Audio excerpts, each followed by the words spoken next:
All right, game time. I'm gonna just check my mic and I'm about to go ham. So grab a notebook because I'm about to drop some serious one-liners. I've had a similar conversation with four people this week, so I know this is something that a lot of people are going through in the journey to success. Okay, so I got a couple notes. I'll refer to them, but it's not the most structured videos, but I am a structured human, so that will come through. Okay. You like my background? I'm not sponsored by Fleet Farm yet, but yeah, I'm outside enjoying this beautiful day. I got my little mini office set up out here on the homestead. Oh, you want to see some cows quick before we dive into the serious stuff? You see them? Should be over there. They start frolicking. I'm going to show you. I don't know if you've seen a cow recently, but let's look at this and then we'll get into the serious stuff, okay? Like I said, grab a notebook, grab a pen, and look at those beauties. They're my neighbor's cows. I stepped on a freaking thistle. If anyone knows how to get rid of thistle as well, homestead life is there's always stuff to deal with. So DM me.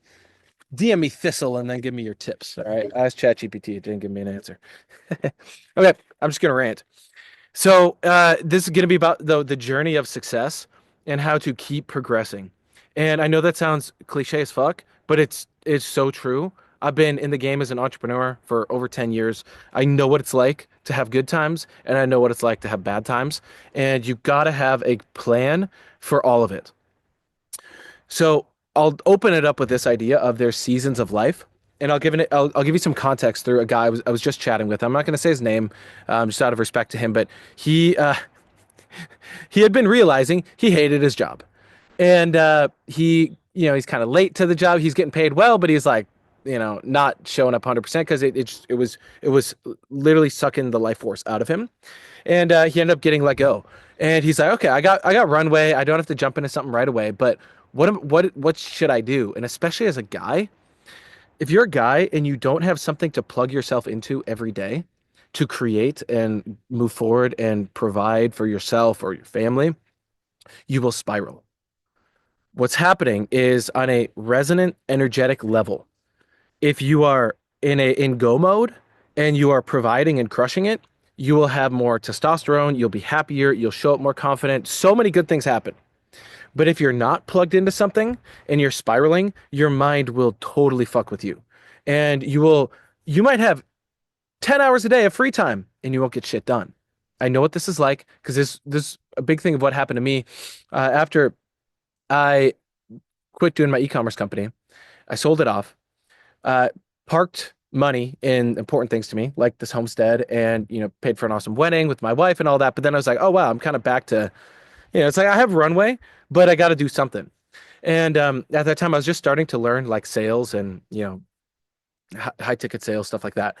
And it was interesting because when I had like 10 hours of free time, it's funny because when I only had like 5 hours of free time, but I was actually plugged into doing something right, I would get more done in both of those times than I would in like a week because you start to develop like a time compression thing that happens. There's something called Parkinson's Law, which is that work will expand to the time allotted for it. So if I said, hey, we all remember this from freaking high school. Oh, you have a paper and it's due in 3 weeks. You're waiting until the last freaking day to finalize that thing, right? Versus if I said, hey, you have a paper and it's due tomorrow, you're probably going to do it that day.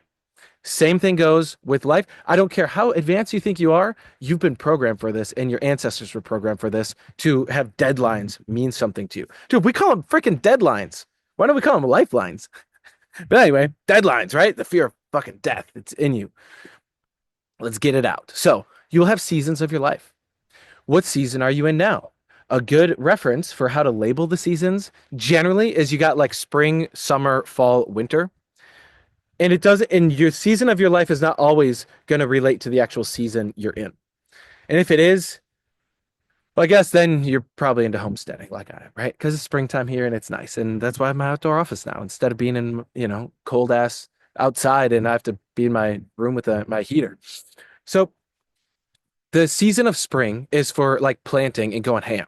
Like you've already kind of done the planning. Now you're in work mode, planting, getting everything set up. So it's good. Again, you might go through this whole season in like a month, but there's like it's like you're doing the inputs.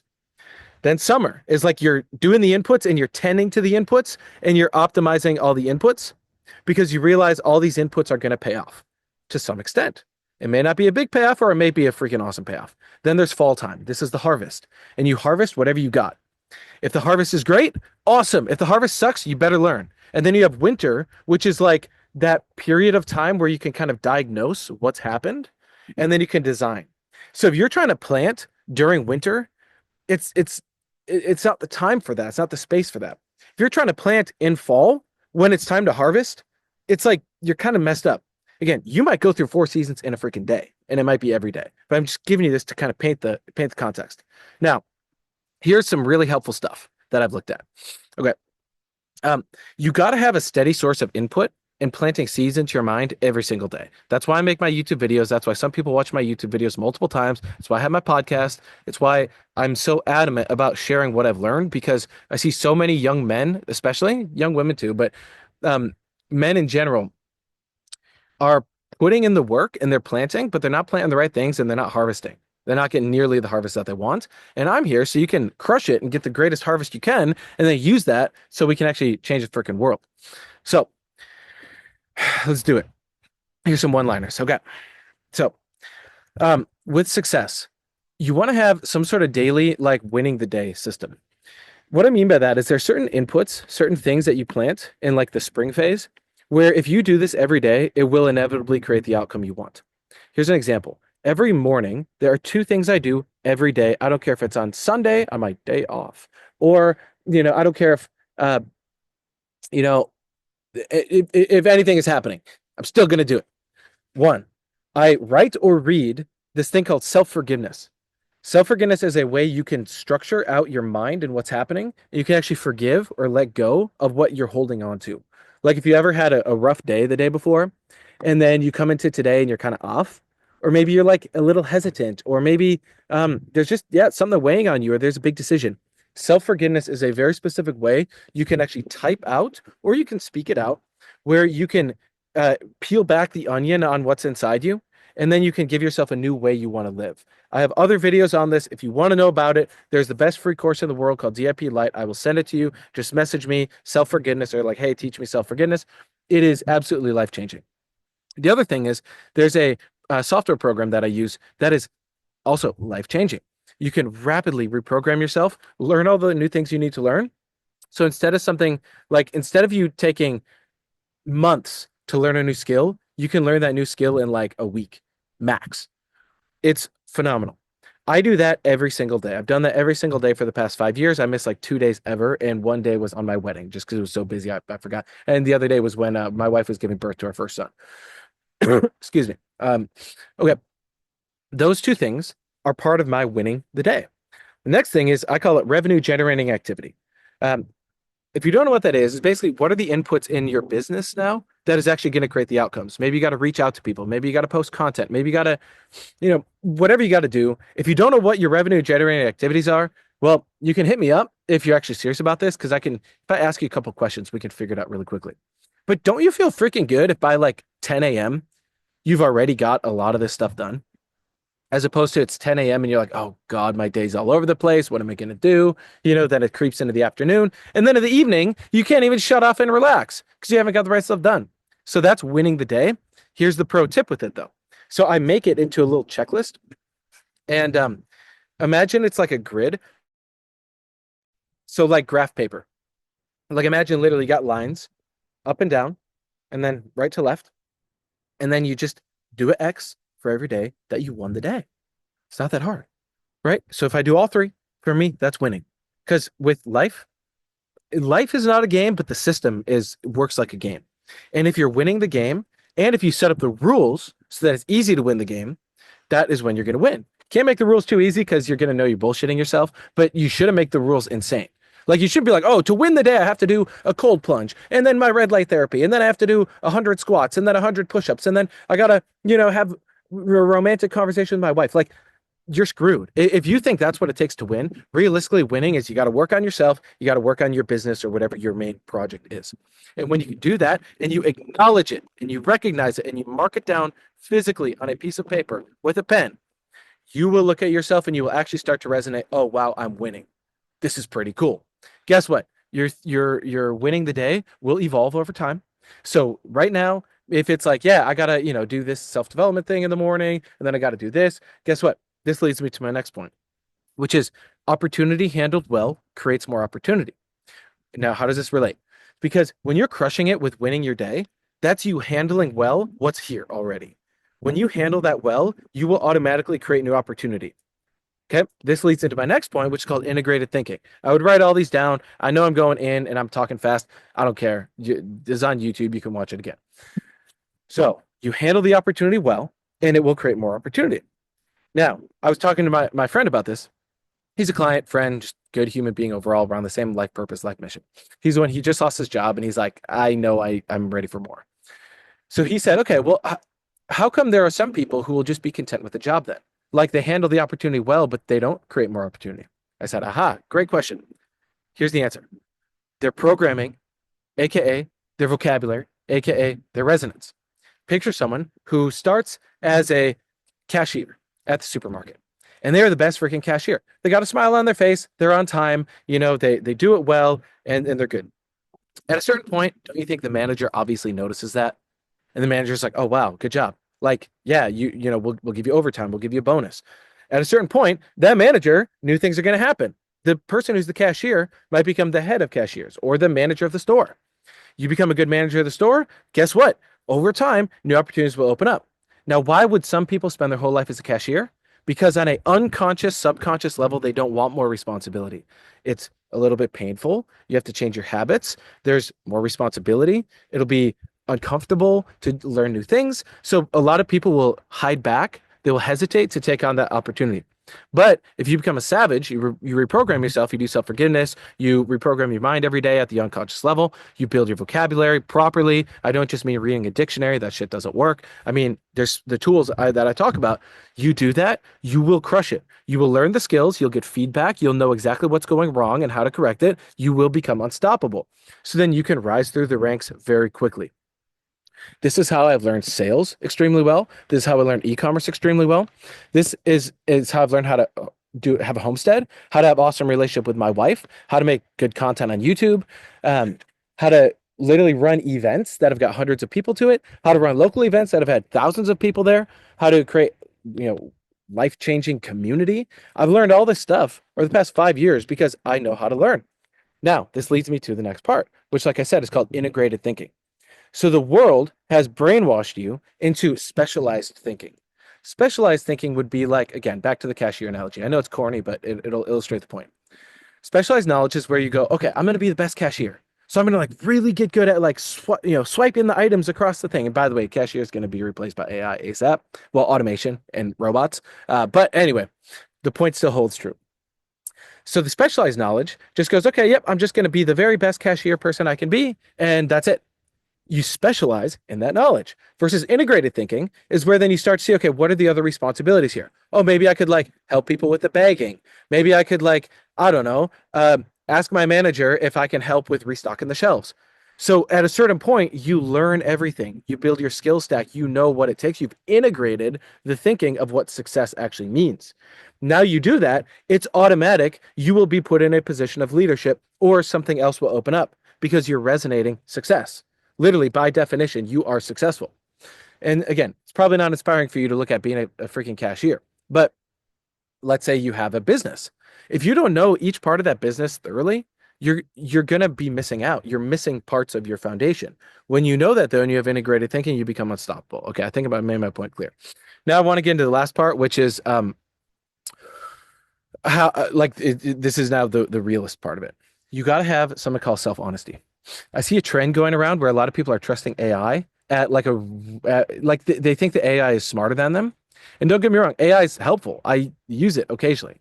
But there's a reason I did not automate this video with some AI version of me reading you a ChatGPT script. It would not be the fucking same. I don't even care if you put 100 of my videos and 100 of my Facebook posts through AI and it starts spitting stuff out of what would sound like me. It could be helpful, but it's not going to have the most important part, which is the life essence in it. I'm a living human being. AI doesn't have that. So guess what? As a living human being, I have something called self-honesty. So if you are self-honest, AI will reflect that back to you, but AI itself does not have self-honesty built into it. And self-honesty is something that took me years and years to even begin to comprehend. It goes fucking deep, but it's basically that ability to not bullshit yourself and not bullshit yourself about the reality we're in. This is a different video that I'll have to make on the difference between honesty versus self-honesty, but when something is not right for you, and I don't mean it's based on a feeling. I mean it's based on this sense and your ability to see reality and what's really going on. And I know for those of you who have made it this far in the video, at a certain level, you have that self-honesty where you realize the world is fucked up. And if you just keep working your job or you just keep slugging along, you know in the back of your mind that AI and robotics is hitting another level and the government is not trustworthy. Our politicians aren't trustworthy. Our kids are getting dumbed down. You see that there's not enough proper food distribution, water distribution. Kids still go to bed hungry. Like you see the world is fucked up and you want to do something about it, but you don't know what to do about it. I make these videos for people exactly like you. So reach out to me, find me on Facebook, click the link in the little description because I will show you an actual system so you can have integrated thinking. You can actually learn the tools to become the best version of yourself, but then also plug into the community that's here to create the best version of the world. There's a whole roadmap for it. You can plug into it. It's my best friends in the world. We're all in it. We talk about this stuff all the time. We have hangouts every Friday night. There's Zoom calls, people I can introduce you to. I've literally introduced multiple people that are now married and have kids because this is what I'm here to do. Because remember, opportunity handled well creates more opportunity. So I handle the opportunity that's in front of me. And I've had the intention ever since I've been a young kid that I want to actually change the world. And a lot of you will think, oh, if I can just make enough money, then I can do the right thing. Then I can do the good thing. But I'm telling you, you can actually do both at the same time. You can do what's best and you can change the world and you can make money all at the same time. It's amazing. And even if you just need a little side hustle or a little thing you do an hour a day, I can show you how you can fill that hour with something that's actually life-giving. And then it's like a supercharge. Because so many of you are walking around like you got an iPhone, right? Or Android. I'll speak for iPhone, where they have something called low battery mode. It's where the battery, instead of it being full, it like goes from green to red. And it's that little sliver, and it's like, you're in low battery mode, you know? You don't even realize this. You've been walking around in low battery mode in your life for the past 5 fucking years. And you've just accepted it. And you thought that's how life is. What I'm telling you is through my content, through talking to me, through talking to the people in my community, it's not because I'm special. It's because there's principles and a process I have found that I live by. So I'm living testament of this. And you can stay at 100% or okay, 90% sometimes, right? But you can be at full battery. So you can be that for the people around you. So I know you know people around you who are at low battery mode. It's easy to see it in other people. Wouldn't it be cool if you were that 100% and then that starts wearing off on them? And now that imprints into the world? Like that's what this is really about. Because when you're in alignment and you're actually excited about it and you're clear on your starting point and your intention, and you do that, you will literally open up new potentialities within yourself and the people around you, and amazing things will fall into your lap that you can actually enjoy. And you don't have to fear that it's going to fall away. And you can live your life in a way that you're proud of yourself, and your future kids or your current kids will look at you and go, I love you. Like actually, like thank you for doing what you do. Instead of being like, oh, thanks, Dad, you're cool, but then you like bicker with them. It's like, no, you can actually have this ultimately fulfilling life, but it takes time and it takes doing the right things. It's not overnight. It's not some change your whole life with a magic bullet. Life doesn't work like that. But there's a few things that are really good so you can actually take steps forward every day. And then there's a compound effect to that. All right. And I want to help you unlock that. So cool. That's it for this video. If you got value from this, leave a comment so I can get boosted in the algorithm. Hit the like, subscribe to my stuff because I post stuff like this all the time. I have an awesome podcast. I've got 17 episodes up now. There's going to be hundreds over time. And reach out to me if this resonates. Let's just chat. Let's each make a cup of coffee or whatever your drink of choice is, if you're green tea or some kombucha or whatever you drink, and let's have a virtual coffee, or if we're local, we'll meet up in person and let's just chat. I want to know about you. I want to know what you're trying to do. I want to know your vision for the world and also where you're stuck, because if I don't have the answer for you, I promise you I have 60 other people I can make a three-way intro to that would absolutely be able to support you. And they might even be local to you. So you have friends in person. Okay? So hit me up. See ya.